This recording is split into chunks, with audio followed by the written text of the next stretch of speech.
आता आधांनी मस्त उकळी आलेली आपल्या आधांनी बघा आपल्याला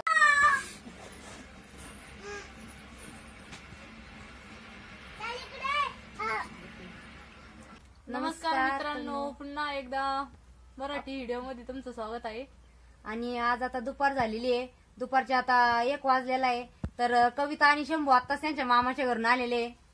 आम्ही आता 10 वाजता आलो होतो आणि आता दुपार झालेली, आता वाजला असेल 12-1 आणि चला आता ऊन बिले पडलेलं आहे. तर म्हणलं आता काहीतरी अलग बनवूया, थोडं चटकदार असा नाश्ता बनवूया असं वाटलं. तर म्हणलं आता बघू काय बनायचं काय नाही. चला तर आता आम्ही उपमा बनवणार आहे. तर आता आपल्याला उपमा बनवायचा आहे. तर उपमासाठी आपल्याला म्हणलं उन्हात नको बनवायला, कारण ऊन पण बाहेर भरपूर पडलेलं आहे आणि जास्त वारं बी राहतं. तर मग म्हणलं आता इथं मध्येच बनवूया, शेड मध्ये मस्त पैकी. चला आता उपमासाठी काय काय लागतं करायला ते पाहू. आता आम्ही उपम्याला सुरुवात करणार आहे. तर मी आता त्यासाठी एकदा सुरुवातीला चूल पेटून घेते आणि त्याच्यावर मग कढई ठेवून देते गरम व्हायला.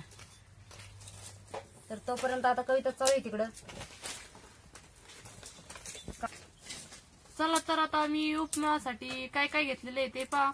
आणि टमाटे 2 घेतलेले, मिरच्या, कांदे, कोथिंबीर आणि आता 1 नंबर आपल्याला कांदा कापून घ्यायचा आहे.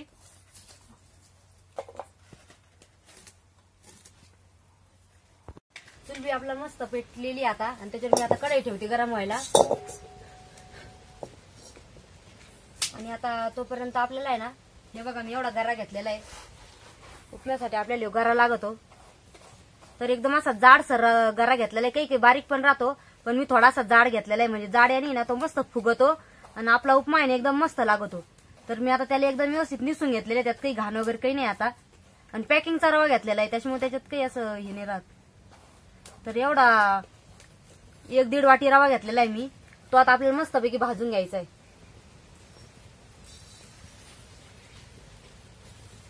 आणि गरा हा रवा भाजताना ना तेल वगैरे काही टाकायचं नाही.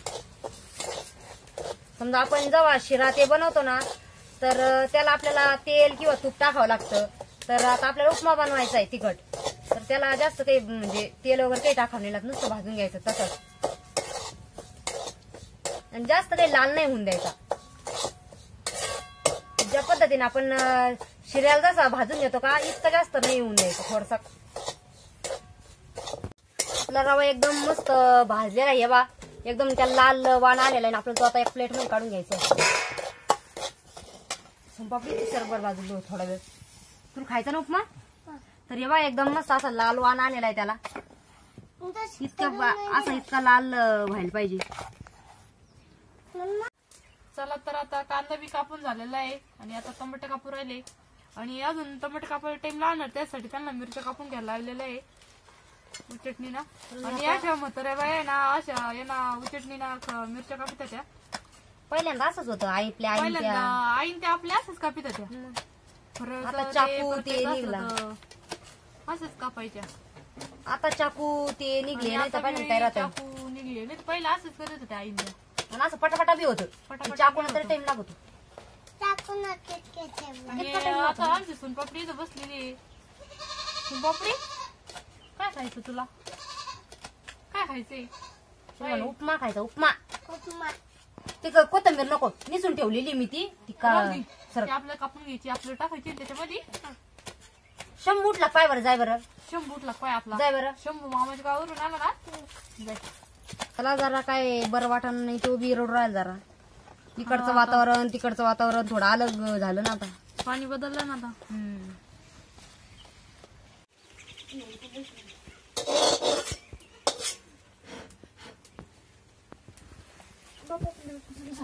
आपली कढई मस्त आता तापलेली आहे आणि आपल्याला त्याच्यात आहे ना कांदा परतून घ्यायचा आहे.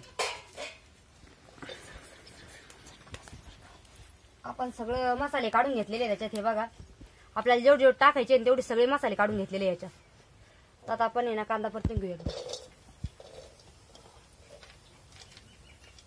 सोमपापडीची आंटी पा किती मस्त हात जोडून बसलेला आहे, हाताची घडी घालून मस्त पैकी. आम्हाला आज आई तर उपमा खायचंय. हा नको आंटी. थोडा आपला कांदा बी थोडा गरम झालाय, आपल्याला त्याच्यात तेल टाकायचंय थोडस. आणि मी याच्यातच आता आहे ना लगेच थोडासा कांदा थोडा लाल झाला का मिरची टाकून घेणार आहे, कारण मग मिरची आणि कांदा एकत्र जर परतला ना तर मग जास्त खटका बी होत नाही काही नाही, आणि मिरची बी मस्त परतती मग. तर मी आता आहे ना थोडासा कांदा लाल झालेला आहे, आपल्याला चांगला परतून घ्यायचा आहे, पण तोपर्यंत मी आता मिरचीने टाकून घेते त्याच्यामध्ये.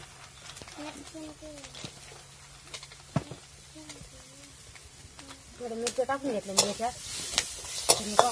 कांद्यात मिरच्या बी मस्त परतात या कांद्यामध्ये मिक्स कशाने टाकल्या तर चला ते बरं का, पण मग दोन्ही मिक्स टाकला ना तर मग भारी राहते. आणि मिरच्या जर टाकल्या ना तर मिरच्या टाकल्या मिरच्या नाही टाकलं ना ठसका होतो, मग त्याच्यामुळे आता मीठ टाकून घेऊ राहिलो. हो ते 1 चमचा भर मीठ टाकायचं, मीठ टाकायचंय निम्म आधी टाकायचं, निम्म नंतर मग आपला जेव्हा मसाला परतन का सगळा मग तेव्हा टाकायचा. आता 1 चमचा भर टाकून घेतलेले.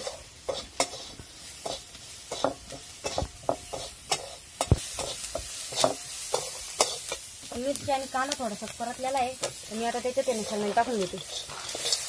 मग शेंगदाणे जर नंतरून टाकले ना तर मग ते कच्चेच राहते, त्याच्यामुळे त्याला बी मस्त परतून घ्यायचे आपल्याला. आणि शेंगदाणे बिंगदाणे चांगले मस्त परतले का नंतर हळद जिरे मोहरी टाकायची, मस्त फोडणी द्यायची याला. ते सगळं परतलेलं आहे, त्याच्यामुळे आता ते एक साईडला काढून घेतलं थोडंसं साईडला कढईतच, आणि त्याच्यात मी आता तेल टाकणार आहे. आता हे तेल आता तेल चांगलं गरम झालेलं आहे आणि त्याच्यानंतर आपण मोहरी टाकणार आहे. मोहरी चांगली तडतडून द्यायची एकदम मस्त. मोहरी चांगली तडतडून झाली का मग जिरे टाकावं लागते, मग जिरे टाकणार आहे आम्ही.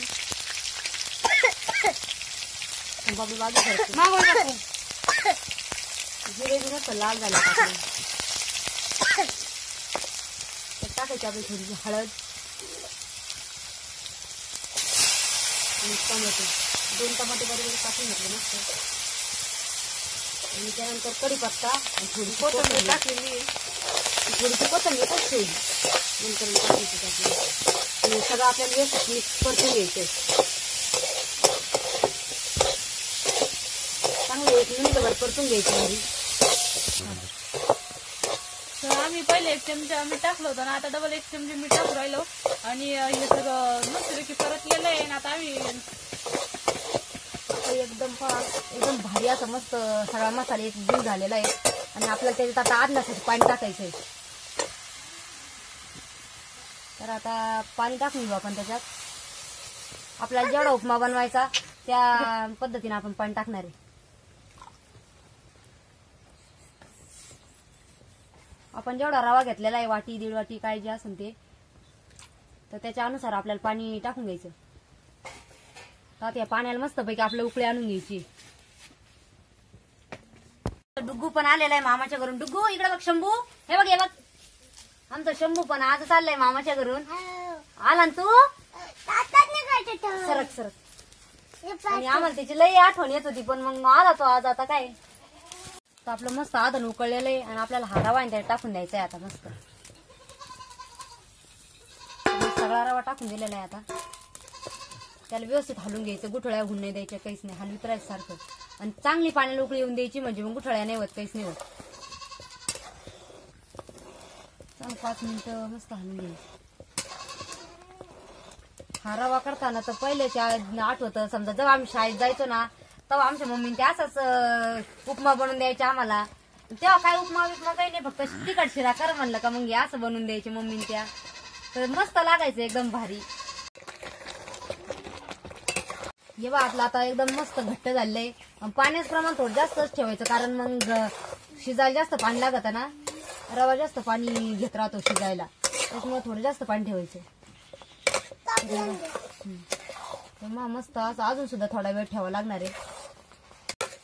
आता त्याला आहे ना मी थोडा वेळ वाफेसाठी झाकण ठेवणार आहे, म्हणजे मग शिजलेला असतो, पण मग 2 मिनिटासाठी आपण वाफ कोंडून ठेवणार आहे, म्हणजे मग चांगला शिजन तो मस्त. 5 मिनिटं झालेली आहे. मी आता याच्यावर काढून घेते. वाफ बी मस्त कोंडली होती ना बा, एकदम मस्त आता शिजलेला आहे आपला उपमा. आणि त्याला सगळं साहित्य जर असलं ना, शेंगदाणे, टमाटे, कांदा, मिरच्या, कोथिंबीर, तर मग एकदम भारी लागत. करून पाहिजे अशी पद्धत, करून पाहिजे असा उपमा, तर मग भारी लागतो. आता आपला उपमा मस्त शिजलेला आहे. तुम्ही आता खाली काढू उतरून घेणार आहे कढई, आणि नंतर त्याच्यात आहे ना आपल्याला थोडीशीवरून कोथिंबीर टाकायची. लाडकी देवा. मी त्याच्यावरून थोडीशी कोथिंबीर टाकते म्हणजे मग दिसायला बी एकदम भारी होते आणि चव बी भारी लागते.